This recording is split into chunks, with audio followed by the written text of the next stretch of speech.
Good afternoon, everybody, and welcome back to RobMotive. So let's talk about some of the quirks with the fourth generation Toyota Tacoma, some that you get used to and some, frankly, that you don't. We're going to start right here on the inside. And some of these are specific to model or trim, so you may not have these things, but you might. The first one is auto stop. I hate auto stop. I dread auto stop. My truck has auto stop. However, you can get a little plug and play device that you fit in between the button that you always have to push to turn it off and the wiring of the truck, where it will remember your last setting, in my case, off. So that's one that I guess you can get used to if you go ahead and put that device in, or you just hit the button every time you want to drive the truck and it bothers you, right? Next up, if you have manual seats, which I do. I didn't want automatic or electric seats because, frankly, you pay for them, and unless you're switching drivers, relatively often, I guess, and you don't really need it. You set it once and forget it. That's what I figured about the manual seats. However, not really true, because every time I get in and out of this truck, and I know this is common because I hear a lot of people talking about the same experience, but the seat lowers. The reason is I get in, my rear end slides across that lever, lowers the seat a notch. I get out, my rear end slides across that lever, I lower it another notch. You do that 2 or 3 times, and pretty soon the seat goes down a lot, right? I've gotten used to it. I don't like it, but I've gotten used to it to the point where now when I get in the truck, I always reach over and pump the seat back up. I keep it all the way up. Just because I hate having to try to figure out where I need to have it in between. So I just pull it all the way up, and it's simple. Annoying, but simple. Next up, we got to move outside of the truck. The fluttering hood. At least with the Sport, it's more predominant in the Sport. I've had the off-road, so I've had the flat hood, as well as the hood with the spoiler in it, or scoop in it, I should say, for the Sport. Nonetheless, they both flutter a little bit, the Sport even more, but I've gotten used to that now. I don't fixate on it. I don't pay any attention to it. I will take a glance at it now and then as I'm driving down the road just to see if it's gotten any better. It's not a self-healing truck, so it's not going to get better, but you can always hope, right? And I know some people have asked, if you put the hood struts on, does it improve that? Does it make it any better? And the answer is no, it really doesn't. It doesn't make any difference. Although I do highly recommend the hood struts just for the way they open and hold the hood up. Next, staying on the hood, and this is specific to the Sport model, the hood scoop. I like to go through car washes. I hate washing cars by hand, and even if I did it by hand, I'd still have the same problem. But I find that when I pull out of the car wash, my truck is relatively clean. I get water that runs from that hood scoop down the hood and leaves streaks, if you will. Pretty predominant streaks. I don't know if it's soap, probably, left over from the automatic car wash or what, but it drives me nuts. I just went through the car wash, and now I got to screw around either wiping it off or leaving it there. And even if you wipe it off, you can't get all of it out from under the scoop. It's going to continue to drain a little bit, so you might have to do it 2 or 3 times. One of those little quirks about the Toyota Tacoma TRD Sport version. Next up, we have to talk about the gas tank, right? For some idiotic reason, Toyota decided to produce this model with a smaller gas tank than what we had previously, and fuel economy that is either equivalent or less.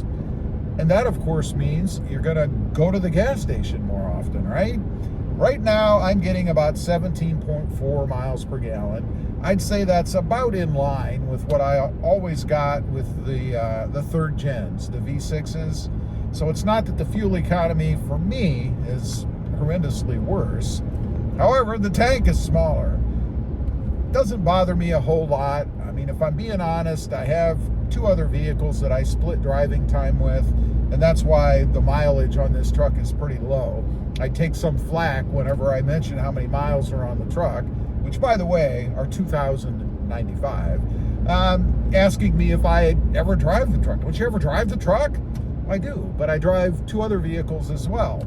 So that's why my overall miles on the truck is low.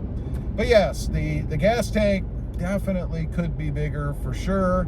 Kind of drives me nuts that they didn't at least make it the same size as what we had before. Let's move on into the bed. Something that I've noticed, and it's very odd to me, it's like all the car manufacturers, or maybe it's just Toyota, are going double-sided tape nuts, right? On the first 4th gen that I got, and it was a TRD Sport, I crawled up in the bed to do something. I was walking around towards the back of the truck, and I heard this thumping sound, like something was pushing down and then coming back up, right? And it is. It was the bed that is, I guess, I don't know if it's really double-sided tape or it's more of a filler to try to maintain the rigidity of the bed, because it is bolted on. I mean, it's not like it's double-sided taped onto the frame, but nonetheless, it gives. I did a video a while back, me jumping around on the truck, kind of a little RobMotive dance to demonstrate what that sound was like. And believe me, it's very annoying when you're trying to make it happen, like standing in the bed and jumping up and down, doing that little dance. I don't know why Toyota did it that way. They should have put maybe a thicker filler or foam piece or something like that to take up the space so that we don't have that void, if you will, where the bed kind of moves around. We got to go to the front, suspension, the top hat. You know, there's been numerous, I think, cases reported of the shock tower or the shock going up through the top hat, if I'm getting my terminology right. It's a flaw, I think. It's a design flaw, and going to be more predominant, I think, if you use the truck for off-road and you're constantly slamming over divots and things out in the dirt. But nonetheless, I've seen a few videos, a few pictures of people showing that theirs has popped right through that top hat. Definitely something that Toyota needs to take care of. That is a design flaw. It's not really a quirk, it's a screw-up. And I gotta think that Toyota will address that. I'm not exactly sure how that slipped through their design and quality anyway. You would think that that's something that Toyota would have caught. I don't know, but they didn't. The last thing I'm gonna mention is paint chips. Now, I don't have a big issue with that on mine, and I think it's because of the rock sliders that I have running down the side. I think they absorb a lot of the rocks or anything really that might pop up and otherwise slam into that back part of the truck. But I have seen numerous reports and pictures and things of people with trucks that have what I would call in some cases pretty severe chipping back there. I don't know what Toyota does about that other than put the trucks out with a wide enough mud flap that it doesn't allow stones and things to bounce out from the tires. And by the way, I even have a plus 25 offset on my tires or wheels, so my tires are actually pushed out even further, which you would think would make the problem worse. But again, I think because of those rock rails, I don't have that issue. Is that really a quirk? It's something that can be taken care of either with steps, rock rails, or mud flaps. It's kind of up to the owner, I guess. Although I don't believe that Toyota should be putting it out in stock form, knowing that stones and things that might bounce up are going to damage the side of the truck. Anyway, those are just a few things to be aware of, I guess. If maybe you just bought a new Tacoma or you're in the market thinking about one, some quirks and one or two design flaws that you're going to have to put up with.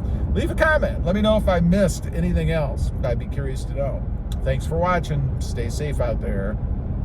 Bye.